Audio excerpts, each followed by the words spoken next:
8:45. This is the Sri Lanka Broadcasting Corporation. Here is the news, edited by Catherine Pereira and read by Indrani Senanayake. The headlines. Sri Lanka permits much disputed Chinese research vessel to dock. Parliament to debate on the increase of electricity bill rates on the 29th of this month.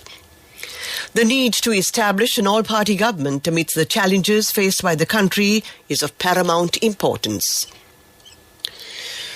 2 crude oil cargo ships are expected in Sri Lanka this month. Sri Lanka has lifted the ban on the import of widely used herbicide glyphosate. In foreign news, Kenya elections 2022, live result updates. Sri Lanka's Ministry of Foreign Affairs has allowed the harbour master to grant permission to the Chinese ballistic missile and satellite tracking vessel Yuan Wang 5 to dock at the Hambantota port on the 16th of this month. Harbour Master Nimal P. Silva told the AFP that he received clearance from the Foreign Ministry to let the ship dock at the Hambantota port of call.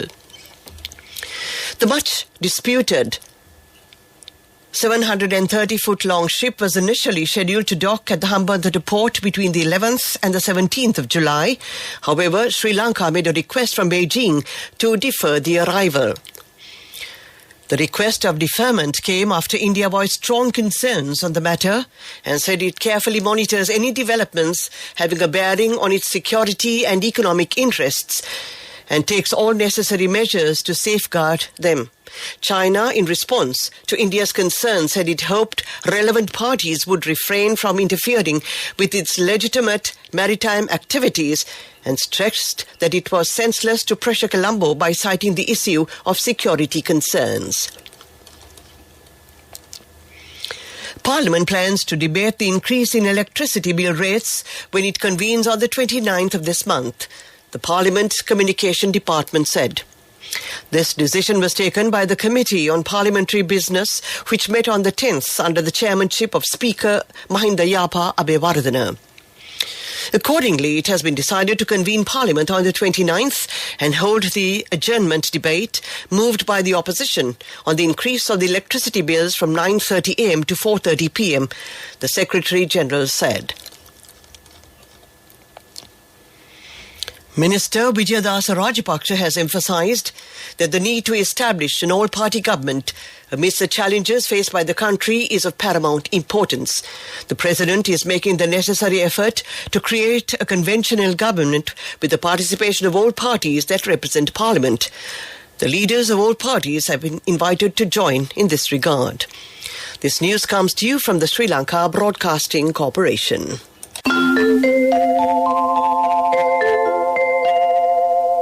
Scan the Lanka QR code and make your payments with People's Pay mobile payment app from People's Bank.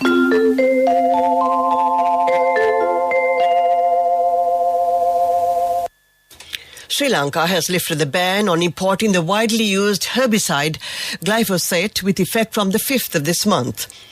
This was announced in a Gazette Extraordinary published by President Ranil Wickremesinghe in his capacity as the Minister of Finance, Economic Stabilisation and National Policies.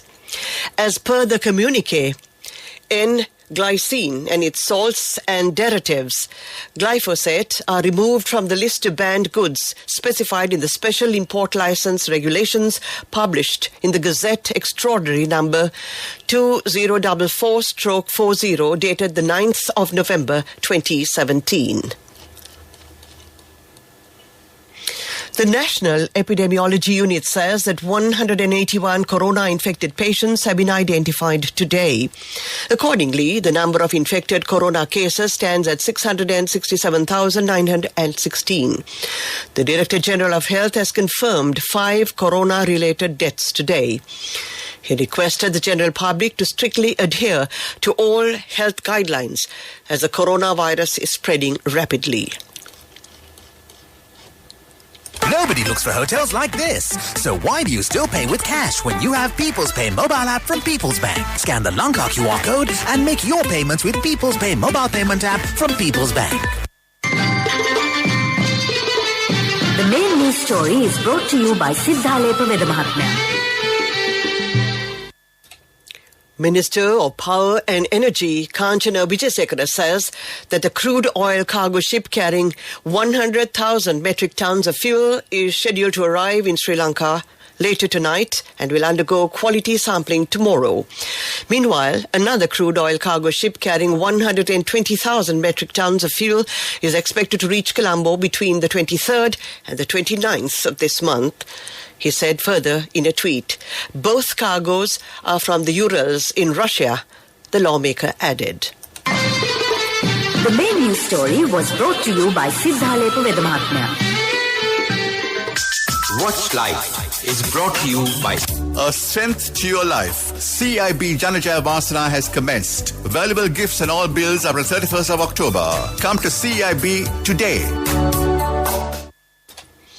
We take a look at Watchlight. Commissioner General of Examinations, LMV Dharmasena, says that it is compulsory for students to appear for the GCE 2021 AL practical examinations on the new date set aside for the exam. Accordingly, the practical test will be conducted on the 19th, 20th and 21st of this month.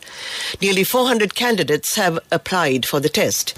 He further said that the relevant information has been directed to the WhatsApp numbers of the applicants. That was Watchlight. A Strength to Your Life. CIB Janajaya Vasana has commenced. Valuable gifts and all bills are on 31st of October. Come to CIB today. World News headlines. Kenya elections 2022. Live results updates. World leaders express shock at attack on Salman Rushdie. Japan's northern Tohoku region hit by more heavy rain. Kenya's general election was held on the 9th of August 2022. 4 candidates are vying to be president, and voters also cast ballots for governors, senators, MPs and county assembly members. The BBC is using publicly available data retrieved from the official website of the Independent Electoral and Boundaries Commission to tally the provincial results of the presidential election. As the commission carries out the verification process, there may be a delay in the way the BBC is updating the data. Under Kenya's electoral law, the IEBC will announce the final results of the presidential election. World leaders have expressed shock at the stabbing of famed British author Salman Rushdie at a literary event in the US state of New York yesterday. British Prime Minister Boris Johnson said he was horrified that Rushdie was stabbed while exercising a right we should never cease to defend. He added, "We are all hoping he is okay." In a statement, White House National Security Advisor Jake Sullivan said, "This act of violence is appalling." He went on to say, "All of us in the Biden-Harris administration are praying for his speedy recovery." French President Emmanuel Macron said on Twitter that Rushdie has just been the victim of a cowardly attack by the forces of hatred and barbarism. He added, "His fight is our fight. It is universal."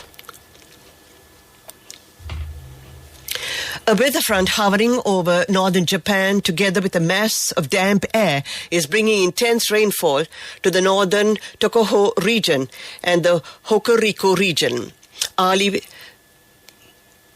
precipitation of about 100 millimeters reportedly fell in parts of the Kanzawa city in the Ishikawa prefecture this afternoon. The rain could intensify after briefly weakening. People are advised to remain vigilant against landslides and flooding and to evacuate to safer places if necessary. Northern Tohoku has already been lashed by record rainfall in recent days. There are concerns that any more rain could cause massive landslides. To end this bulletin of world news, the headlines again. Kenya elections 2022. Live result updates. World leaders express shock at attack on Salman Rushdie. Japan's northern Tohoku region hit by more heavy rain. That ends this bulletin of world news. Up to development news. Poultry producing villagers will provide their production at a concessionary rate for the people in the Poronaro district under the Saubagya Production Village program. The objective of this move is to reduce the level of malnutrition of the people, especially children, in the area. That was development news. Sports News is brought to you by Sampath Bank. We present your future. A new program to develop women's cricket in schools will be implemented. The Sri Lanka Cricket Institute said that the objective of this move is to take forward the talented and skilled sportswomen while identifying them from outstation areas. Chief Executive of the Institute, Ashley De Silva, said that facilities will also be provided to enhance women's cricket. That was sports news. Cash through NSB globally and win wonderful gifts locally. From October 1st, 2021 to December 31st, 2022. Remit a minimum of $100 or an equivalent amount in any foreign currency 3 times through NSB U Trust. Business News, sponsored by National Savings Bank, the safest place for your money. Ceylon Bank recorded a profit after tax of 1,504 million rupees for the 6 months, which ended on the 30th of June 2022 against 2,105 million rupees reported in the corresponding period of 2021. This has been seen by financial analysts as commendable, given the extremely challenging and adverse conditions the bank operated in, with Sri Lanka facing its worst economic crisis since independence, especially in the second quarter of this year. Business News, sponsored by Cash through NSB globally and win wonderful gifts locally. Will you be the lucky winner of the NSB Golden Jubilee? 50 gold sovereigns for the top prize winner of the NSB Golden Jubilee. Scooters for the 10 second prize winners. iPhones for the 10 third prize winners. Mountain bikes for the 29 fourth prize winners. From October 1st, 2021 to December 31st, 2022. Remit a minimum of $100 or an equivalent amount in any foreign currency 3 times through NSB U Trust. Economic news, a program to expand home garden activities in the Badula district has begun. It will be implemented covering 15 divisional secretariat divisions.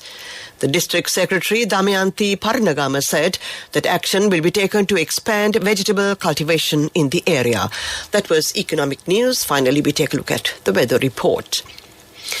The Met Department says that a few showers will occur in the western and Sabaragama provinces and in the Galle and Mathura districts.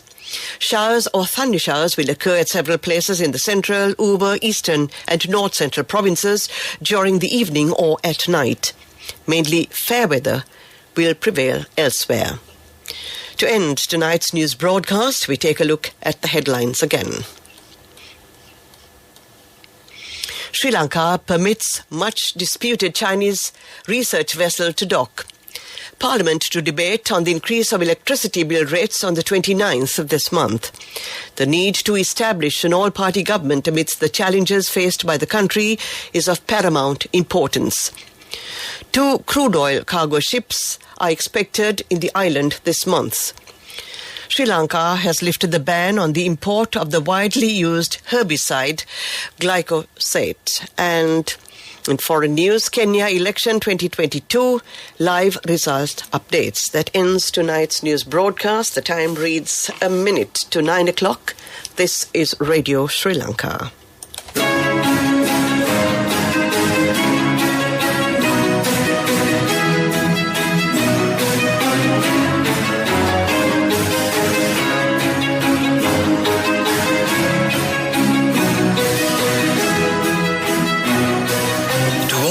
Classical music fans out there, don't forget, Concert Hall is brought to you by Radio Sri Lanka every Tuesday at 9 p.m. For where words fail, music speaks, as Hans Christian Andersen says. To all those classical music fans, this is your reminder. Concert Hall every Tuesday at 9 p.m.